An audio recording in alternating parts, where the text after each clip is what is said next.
Selamat datang di channel Trading for Better Life. Di video ini coba analisa satu emiten yang laporan keuangan kuartal 1 tidak oke. Ruginya membengkak 200% lebih secara teknikal saat sudah mulai melemah. Bagaimana potensi saham ini apabila teman-teman masih hold? Yuk kita coba pelajari analisanya di video ini. Semoga analisa berikan ini bisa bermanfaat dan membantu teman-teman dalam mengambil keputusan. Untuk teman-teman belum subscribe channel ini, bisa tekan tombol subscribe agar tidak ketinggalan informasi dan analisa saham terbaru yang diupload setiap harinya. Saham pertama yang saya coba analisa adalah saham DOIT. Saham DOIT bisa kita lihat pada perdagangan hari Kamis kemarin masih turun 3% lebih ke harga 398. Dan secara teknikal bisa kita lihat, DOIT saat ini sudah bergerak downtrend kembali. Jadi sebelumnya sempat kita bahas saham DOIT, pada saat itu saya menjelaskan DOIT baru menarik apabila berhasil naik di atas 500 dan garis EMA 150. Yang memang resistennya masih berupa resisten kuat. Selama masih gagal break, secara teknikal ini belum bisa kita konfirmasi uptrend. Dan bisa kita lihat beberapa kali DOIT memang sempat naik di atas 500, sempat menyentuh sekitar 515 sampai 520. Tapi secara candle ini belum pernah terkonfirmasi break.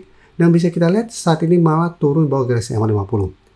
Dan sekarang juga mencoba untuk menembus support di harga 400. Saya secara teknikal apabila teman-teman masih hold, bisa harus hati-hati.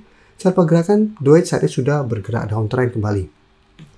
Apalagi kalau pemberitaan dengan judul bengkak 251%, kuartal 1 tahun 2025 ini DOIT boncos 67,02 juta US dollar.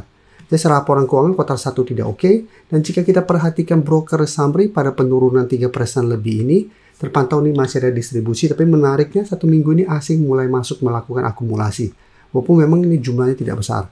Jadi apabila teman-teman mau coba spekulatif buy saham DOIT, bisa wait and see dulu, lihat apakah minggu depan bisa bertahan dari rebound dari 400. Apabila bisa bertahan dari rebound, bisa coba spekulatif buy dengan target swing jangka pendek di 420 sampai 430. Dan jika terpantau tembus, sebaiknya jangan entry karena potensi itu lanjut turun ke 380 masih lumayan besar.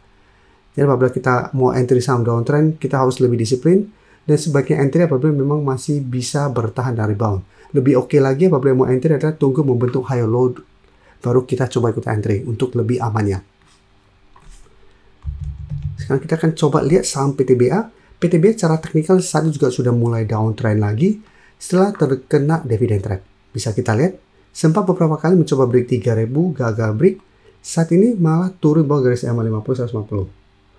Dan bisa kita perhatikan di sini, PTBA saat ini sudah turun bawah 2500, sekarang mencoba untuk menembus 2400. Jadi sebelumnya bergerak uptrend, saat ini mulai downtrend.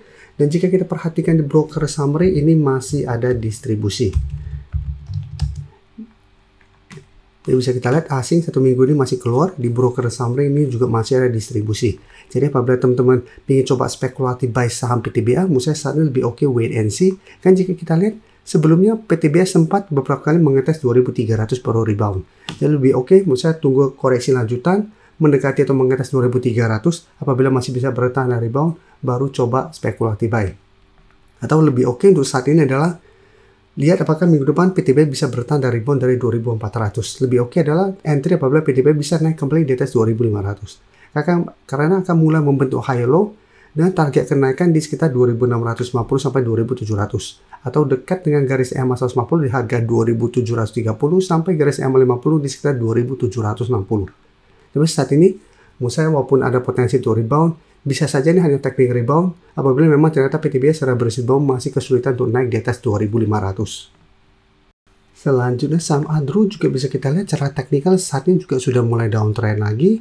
Pada kenaikan hari Kamis kemarin bisa kita lihat mencoba untuk bertahan di support 1800. Jadi secara candle memang 1800 ini belum terkonfirmasi break, tapi bisa kita lihat candle kenaikan hari Kamis tidak begitu oke dan harus hati-hati karena cara pergerakan ini sudah sangat downtrend.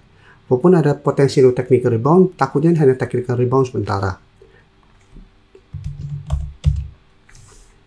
Dan bisa kita lihat di sini asing masih terus keluar, kenaikan hari Kamis ini masih ada distribusi. Jadi belum ada akumulasi, secara candle juga masih belum begitu oke. Jadi apabila teman-teman mau coba spekulatif buy, wait and see dulu, lihat apakah minggu depan Adro bisa naik di atas 1800 dengan candle lumayan solid. Apabila masih bisa bertanda naik dengan candle lumayan solid, masih bisa coba spekulatif buy di sekitar 1800 dan target swing terdekat di sekitar 1900 sampai target di garis EMA 50 di harga 2000. Tapi sebaiknya jangan entry apabila ternyata Adro masih lanjut turun minggu depan. Nah, cara pergerakan akan masih membentuk low dengan target penurunan lebih jauh di harga 1600. Jadi Adro saat ini juga masih belum menarik sebenarnya untuk coba entry karena belum ada sentimen positif plus masih banyak distribusi. Selanjutnya AADI juga bisa kita lihat cara pergerakan saat ini juga sudah kurang oke. Jadi apabila saat ini teman-teman masih hold saham AADI, mesti harus hati-hati. Karena bisa kita lihat sudah turun di bawah garis EMA 50 di harga 7100. Sekarang mencoba untuk menembus support di 6800. Pada penurunan 1% lebih ini memang ini belum mengkonfirmasi 6800 lewati. Tapi harus kita perhatikan apabila pada perdagangan hari Senin terkonfirmasi 6800 break, cara pergerakan AADI juga akan lanjut downtrend dengan target penurunan terdekat di 6500 sampai target lebih jauh di 6300. Dan bisa kita perhatikan di broker summary pada penurunan 1% lebih ini asing terpantau keluar, tapi 1 minggu ini memang asing terpantau mulai masuk. Tapi di broker summary terpantau ini masih ada distribusi. Jadi untuk AADI Musa tetap harus hati-hati, potensi untuk lanjut turun di bawah 6800 masih lumayan besar. Dan jika terpantau berhasil bertahan dari rebound dari 6800 minggu depan, teman-teman harus lihat pada saat rebound apakah masih bisa naik di atas garis EMA 50. Apabila mencoba naik di atas garis EMA 50 atau 7100 ternyata gagal, cara pergerakan saya lihat masih ada potensi melanjutkan low di bawah 6800. Sebelum saya lanjut analisis saham berikutnya, saya ingin memberikan sedikit informasi bahwa saat ini channel YouTube Trading for Better Life sudah mempunyai fitur membership. Jadi fitur membership ini apabila teman-teman mau join, bisa tekan tombol join ini. Bisa kita lihat di sini.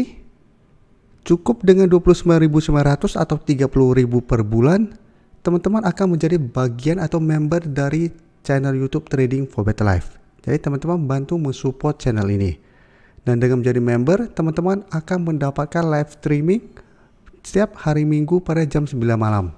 Untuk informasi lebih lanjut, teman-teman bisa pelajari di video ini. Untuk teman-teman yang baru mensubscribe atau viewer baru dari channel ini, banyak yang bertanya, Pak, aplikasi yang dipakai apa sih? Bagaimana cara menentukan EMA 50 dan 150 dan sebagainya? Teman-teman bisa klik bagian playlist ini. Jadi teman-teman bisa cari channel Trading for Better Life, klik playlistnya. Di playlist ini banyak video-video edukasi yang teman-teman bisa pelajari. Jadi untuk aplikasi yang dipakai maupun cara baca candle, teknik analisis, bandarmologi semua ada di sini. Jadi teman-teman bisa coba cari di playlist untuk pelajari video-video edukasi yang sudah pernah kami bagikan sebelumnya. Terima kasih telah menonton video ini. Like dan share video ini bila bermanfaat bagi teman-teman, dan support channel ini dengan cara tekan tombol subscribe agar channel ini bisa makin berkembang dan bisa membantu lebih banyak orang lagi. Terima kasih.